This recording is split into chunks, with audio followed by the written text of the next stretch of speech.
First of all, I know that most of you joining us know that it stands for Electronic Data Reference Model. The organization, since 2005, has delivered leadership, standards, tools, and test data sets. EDRM has an international presence in 145 countries spanning 6 continents. Let's get to know our guest, Mary. Mary is the CEO and Chief Legal Technologist for EDRM. She literally wrote the first book in the field, A Process of Illumination, the practical guide to electronic discovery. Mary has spoken around the world at various venues, including the Tokyo Summit, and I have to read these because there are so many, Mary. Relativity Fest London and Chicago, Legal Tech in New York City, the New York State Bar International Law Committee, Gardner Symposium and the American Bar Association International Law Committee, and others. Before coming to EDRM in 2019, she was the executive director of the Association of eDiscovery Specialists, ACEDS, and technology counsel for the international enterprise software company Xylab, as well as a B2B eDiscovery cloud company, FiOS. Most interesting LinkedIn profile of Mary's is in the month before coming to EDRM with Kaylee, she called herself the International Woman of Mysteries. So I love that, and we'll want to hear more about it. That's awesome. And I'll introduce Kaylee here. So also called herself an International Woman of Mystery in the months before coming to the EDRM. Other titles on LinkedIn: Connector of People, Community Evangelist, Makes Things Happen, Community Builder. She had senior positions primarily in sales and account management. Mary also has a long track record in eDiscovery, coming from ACEDS and Xylab. Worked for women in eDiscovery and at Rico and Icon Office Solutions. So as we develop content for the live stream, we're struck by how many great stories Mary and Kaylee have. We're here to hear those stories. So let me start with you, Mary. How did you come to eDiscovery? My long and winding road, just like everybody else has got a long and winding road.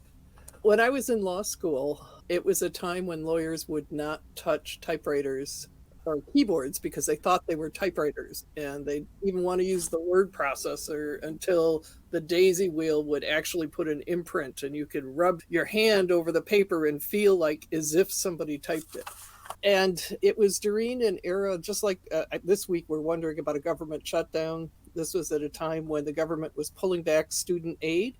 And so I was short about $2,000 for my studies at law school. So they offered me work study working on the placement office computer, which was in Fortran with some punch cards. And that's how we did scheduling of interviews, if you can imagine the stress of people trying to get their interviews with this weird scheduling program. I did that during law school, and I felt that if I went into the law library, as my classmates did, and did traditional law thing, I would never go back to computers. And this is when the microcomputer was just introduced, and I could see the change it was going to make. And I said, all right, I'm going into computers, and when the law catches up, I'll do that. That'll be about 10 years in my head. It was 20. And so 20 years later, I was just coming off a contract with HealthNet in Southern California, and I was talking to Disney Interactive about doing something with them in interactive voice response. And I saw something that said they were looking for someone who could do computer evidence at FiOS,